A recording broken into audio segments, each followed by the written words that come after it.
Hey YouTube, Tarsot Commander hier. Während ihr im Hintergrund etwas Battlefield 3 Gameplay seht, das ich noch auf der Festplatte hatte, möchte ich eine kleine Ankündigung machen und danach noch kurz über ein Gadget sprechen, das ich in Battlefield 4 erst neuerdings für mich entdeckt habe, nämlich die M18 Claymore. Was ich anzukündigen habe, ist, dass ich jetzt mit der Vorbereitungsphase für mein Staatsexamen anfange und demzufolge in den nächsten Wochen und Monaten ziemlich wenig Zeit für Battlefield 4, sowohl was das Spielen als auch was das Schneiden anbetrifft und eben die Erstellung von YouTube-Videos haben werde. Ich werde aber versuchen, weiterhin wenigstens ein Video pro Woche hochzuladen. Und dadurch, dass ich die letzten Wochen relativ viel Battlefield 4 gespielt habe, ist auch eine ausreichende Menge an Material vorhanden, auf die ich zurückgreifen kann.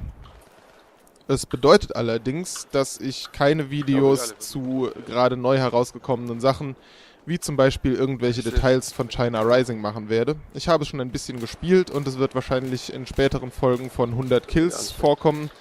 Aber ich habe jetzt zu keinem der neuen Gadgets, also zu keiner der neuen Waffen oder zu dem neuen Bomber irgendwelche speziellen Materialien gesammelt.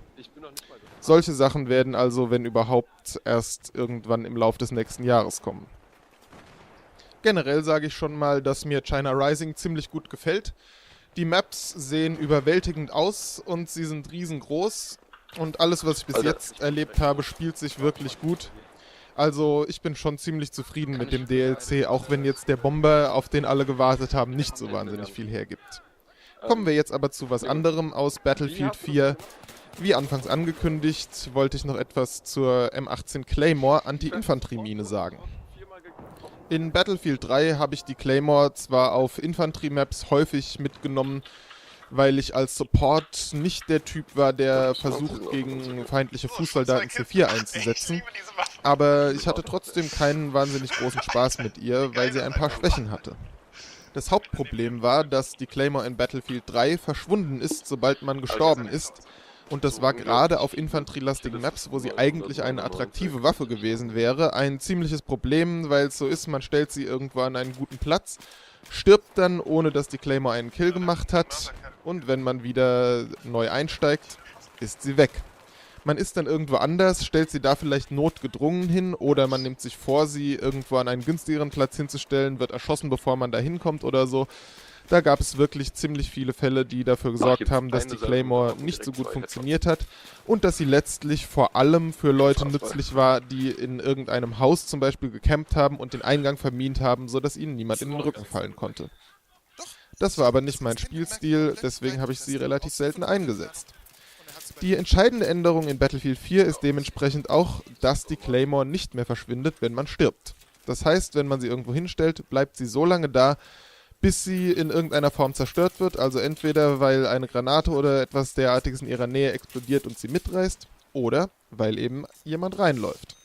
Eine weitere Neuerung ist, dass die Claymore jetzt nicht einfach nur ein Entfernungssensor sozusagen ist, sondern tatsächlich selbst Stolperdrähte ausschießt und explodiert, wenn Feinde mit diesen Kontakt machen. Das heißt natürlich, dass man diese Drähte sehen kann, wodurch man ja meinen könnte, dass es die Mine weniger effektiv macht, aber erfahrungsgemäß, was ich jetzt gelernt habe, ist, dass viele Leute einfach trotzdem reinrennen, weil sie im Eifer des Gefechts nicht auf die Drähte achten.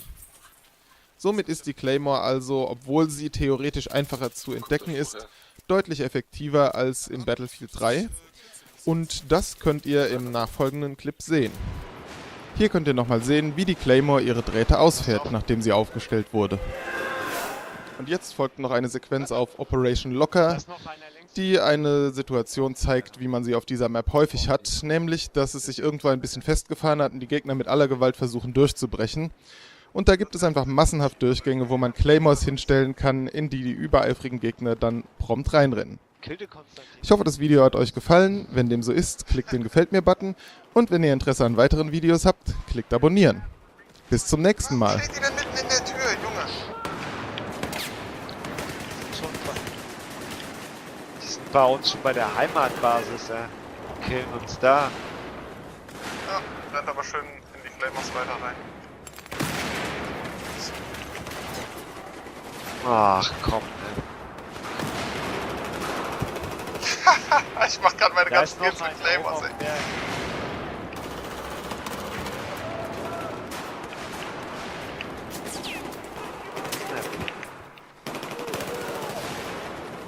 Kommt durch.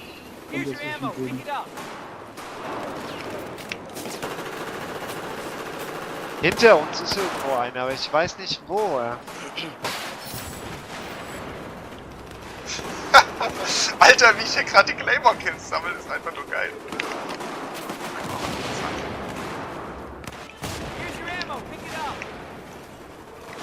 Ey, wie die uns gerade hier weghauen, gell?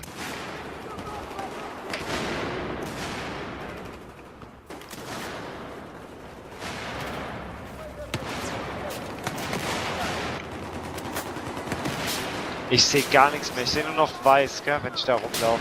Das ist der Hammer. Wann wird der Wind hier heftiger mit der Bei mir Zeit? ist Boden, bei mir ist Boden. Kann schon sein. Ich bin hinter der Front. Du hast noch einen Feind, hab ich gesehen, ne? Also bei mir war ein Sniper rechts außen. Ah, gut, ihr seid da. Muss ich Da hinten, wo wir eben waren, sind sie jetzt komplett durchgebrochen.